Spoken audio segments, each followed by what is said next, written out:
Hello and welcome to Euronews Tonight. Our top stories. God Save the Queen. 4-day Platinum Jubilee celebrations kick off to honour Elizabeth II's 70 years on the British throne. Amid the festivities, social media users are angry about the price tag of the Jubilee. But what is the real cost for UK taxpayers? After almost 100 days of war, Russian forces now control 1/5 of Ukraine's territory, President Zelensky says. And Hungary's happy hold-up. EU countries take Russian Orthodox leader off sanctions list to get Budapest's approval. Welcome to the program. I'm Stefan Grobe.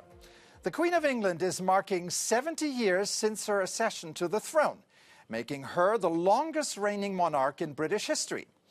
And festivities have already started in the UK as part of an extended special 4-day weekend. Thomas Hill has the story. A family affair and a national celebration. The first of 4 days marking 70 years of Queen Elizabeth's reign. 4 generations looking up from the palace as the Royal Air Force painted its tribute across London's skies.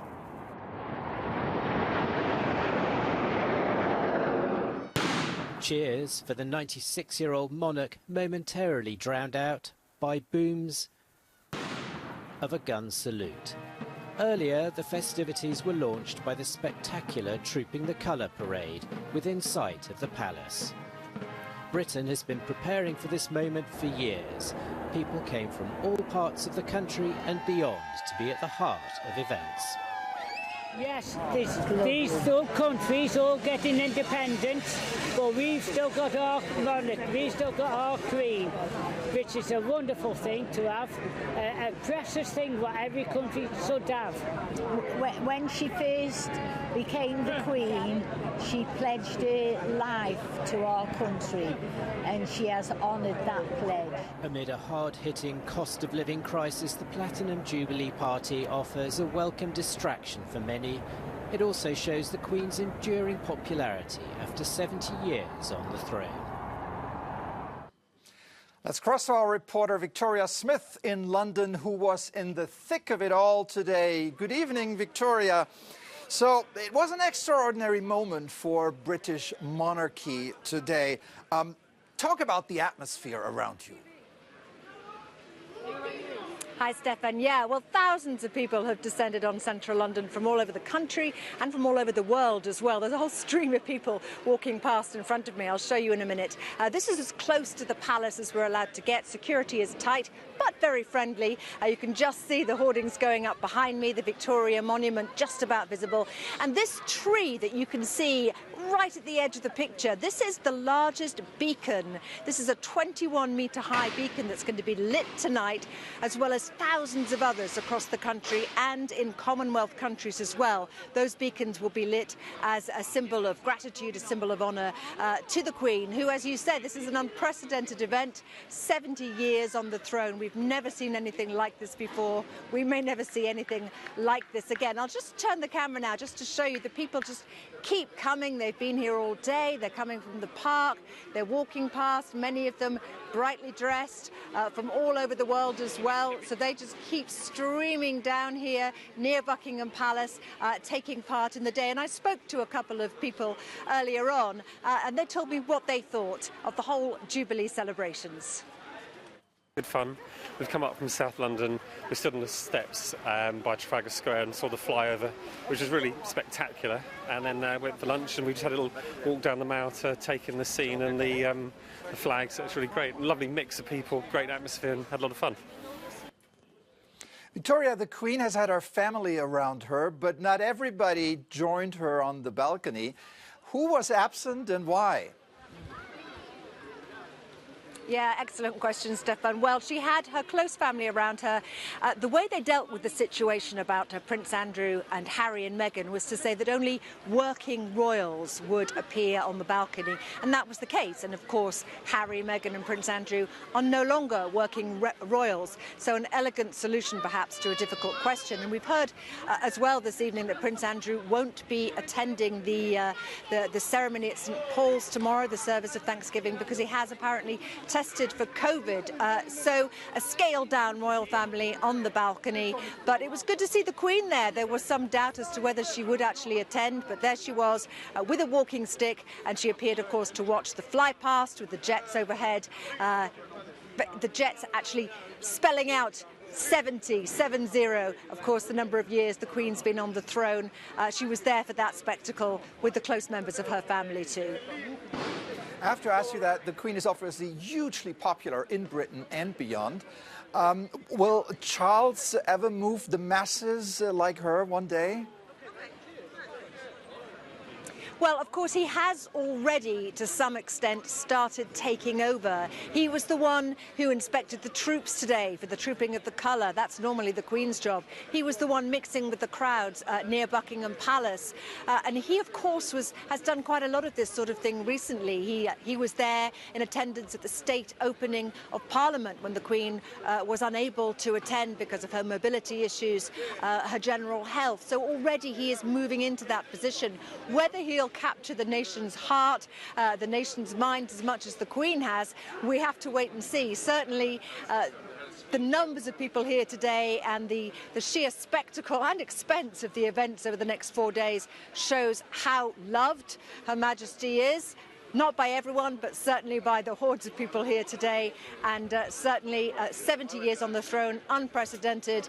And that's why we're having this huge Jubilee celebration. All right, Victoria Smith in London, thank you very much and keep it up until Sunday.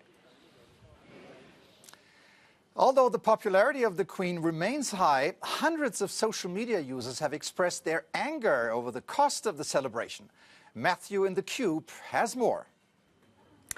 Well, Stefan, the UK government has promised a once-in-a-generation show to celebrate Queen Elizabeth II's 70 years on the throne, with a 4-day weekend of processions, parties, pageantry and prayers. But amid all the festivities, there are murmurs and misleading rumours online. What is the cost of the Platinum Jubilee to everyday UK taxpayers?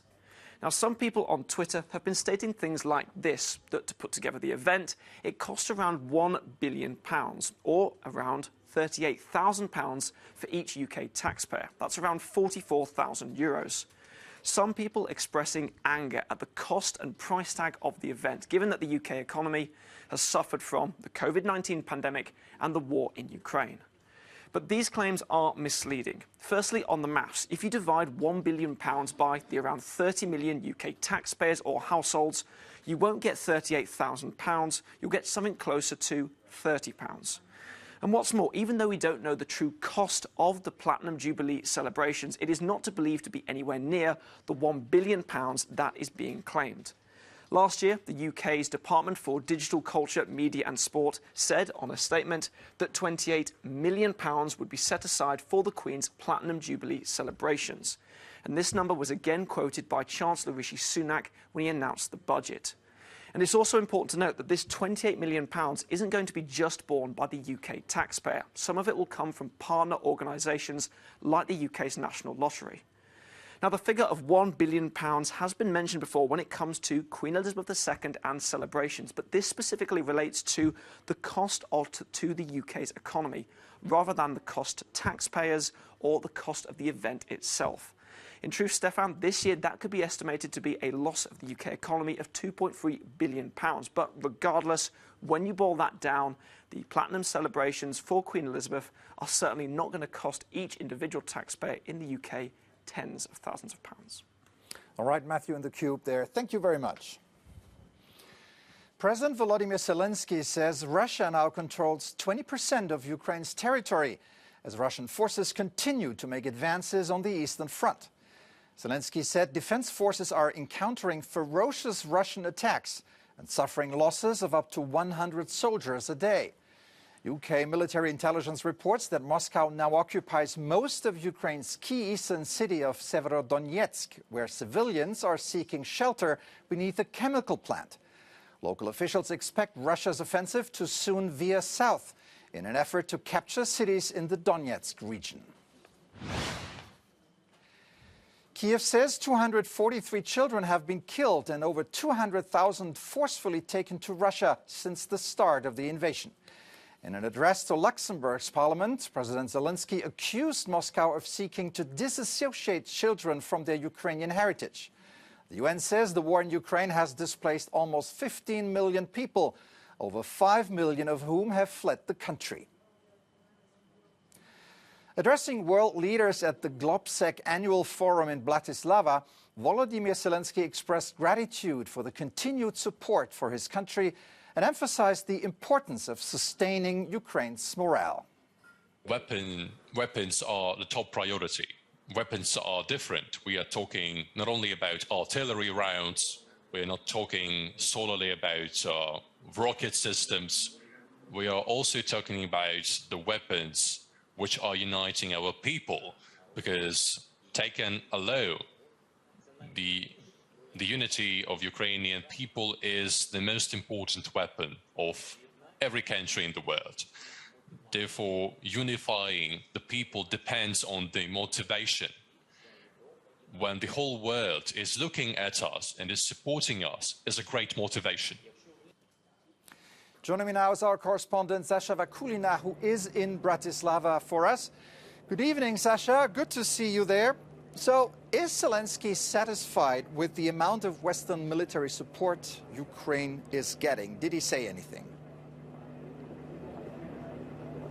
He did, Stefan. Indeed, he was the first person to address the Globsec audience and the European leaders who are here in Bratislava. And he said, indeed, Ukraine is very grateful. He thanked everybody in the room and not here present for sending those weapons, but he said more is needed. And he asked the allies to step up their efforts and to send more. Giving the example, he said that Ukraine has made great advances around Kharkiv region, that's northeast of Ukraine. But the situation in the east remains dire. And he said around 100 people are dying per day. And about 450 or 500 people are being injured in the east every day. And to change that, what Ukraine needs first and foremost is weapons. And he said that this is the motivation, as you've heard there, from Volodymyr Zelensky. And he said as long as the world supports Ukraine, Ukraine will have this motivation to fight. And what about the Russian sanctions? Does he think that Europe is doing enough? Well, that was the second priority on his list, the second issue that he's talked about here. He said that sanctions, again, are useful. He's praised the sixth package, but he said that it takes too much time to agree on those packages. He said, look at how much time it's taken to agree on the sixth package, and the other one should be already in preparations. It should take less time. It should be faster and a quicker process, because he said when it comes to the sanctions, they do work not only to harm Russia, but also to make sure European Union does not depend on Russia. And also, of course, talking about the European Union, he also mentioned the third priority of his address here in Globsec, and that was Ukraine's chances to become the candidate for the membership of the European Union. He said that Ukrainians have already paid a very steep price, showing how much they are willing to join the European Union. And he said Europe should see us as an equal partner. The status is very important for Ukraine. Speaking after Zelensky was the European Commission President Ursula von der Leyen, and she commented on this very statement, saying that in Brussels, they have heard very well that Ukraine wants to be part of the European family. She also said that not only is the EU's strategic interest, but also it is the European Union's moral duty. But of course, she touched upon the issue of the so-called shortcut and whether this is something that could be possible for Ukraine. She said, no, there will be no shortcut for Ukraine or anyone else. But according to Ursula von der Leyen, what happens here is when the country wants to join the European Union, how quickly and how efficient that could happen depends on two things: on these countries' efforts to join the European Union and on the EU support of those efforts of a country who wants to join the EU. All right, Sasha Vakulina in Bratislava. Thank you very much. After a long diplomatic effort, the EU has approved its sixth sanction package against Russia, but it has dropped the head of the Russian Orthodox Church from its blacklist. Budapest had held up the latest round of punitive measures because of the addition of the Patriarch Kirill to the bloc's list.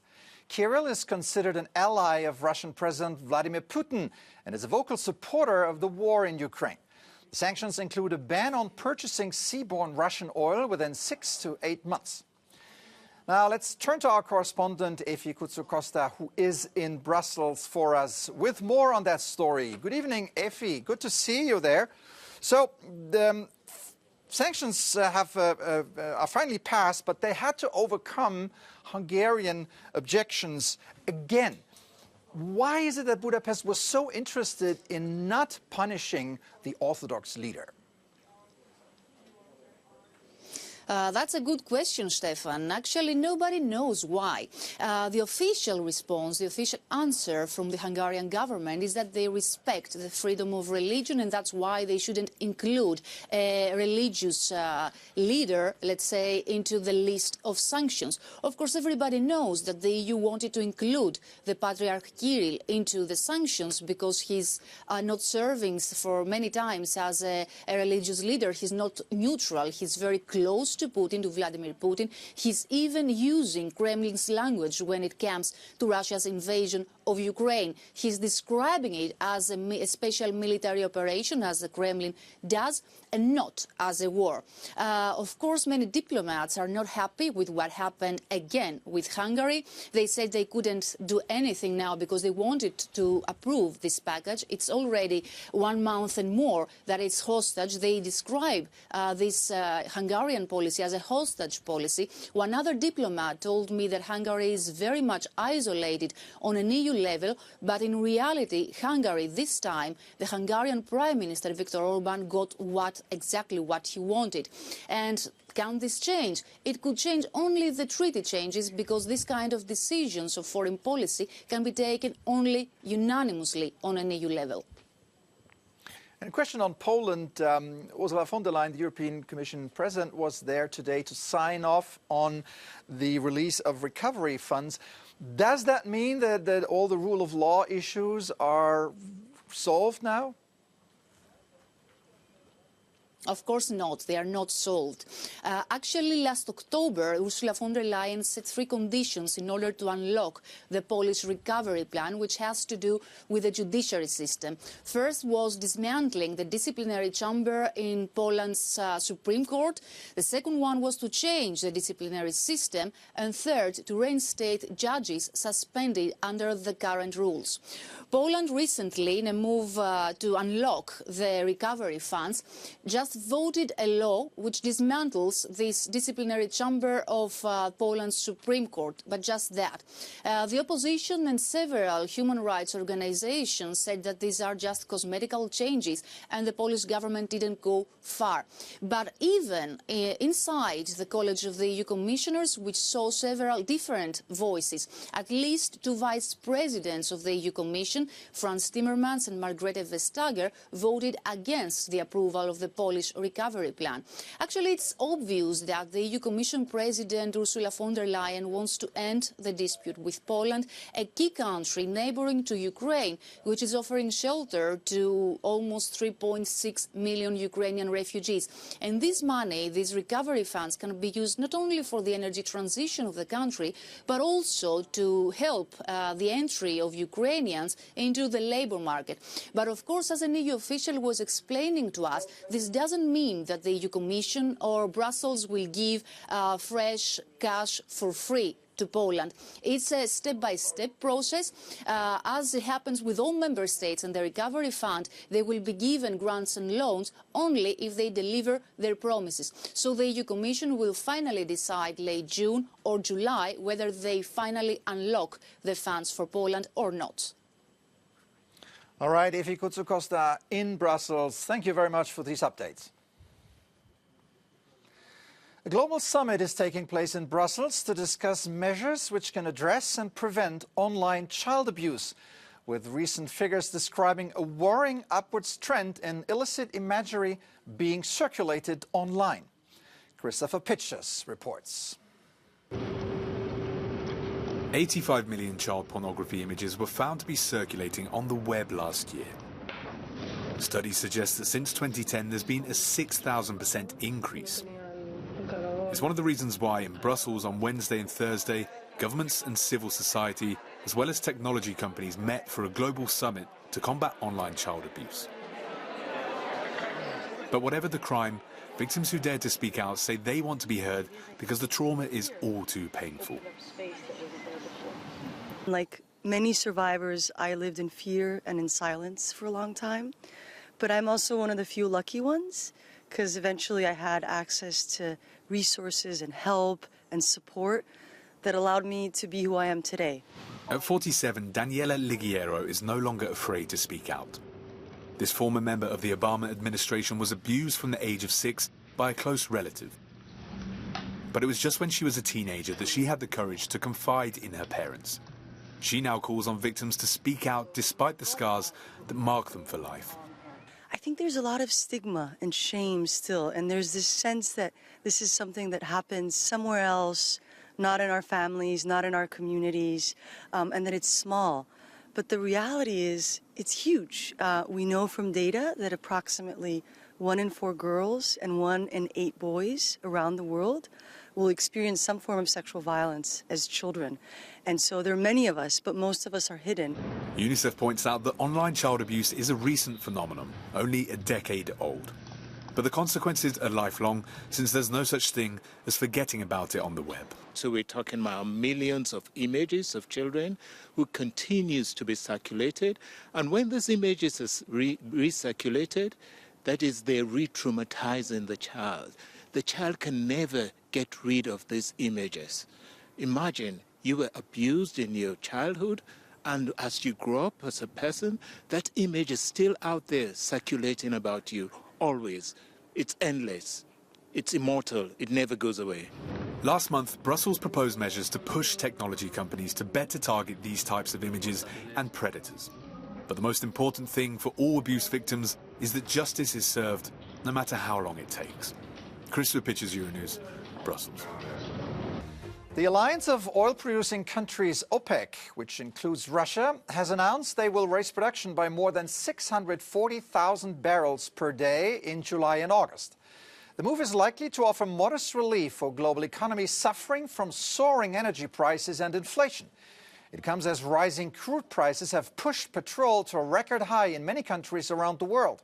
Experts fear elevated energy prices could slow the global economy as it emerges from the pandemic. Participants in Yemen's civil war have agreed to extend a nationwide truce for another 2 months, according to the UN. The original ceasefire came into effect on April the 2nd, the first nationwide truce in 6 years. However, both the Houthi rebels and Yemen's government have accused the other of violating the agreement. That's it for this edition. Thank you for watching. Stay with us.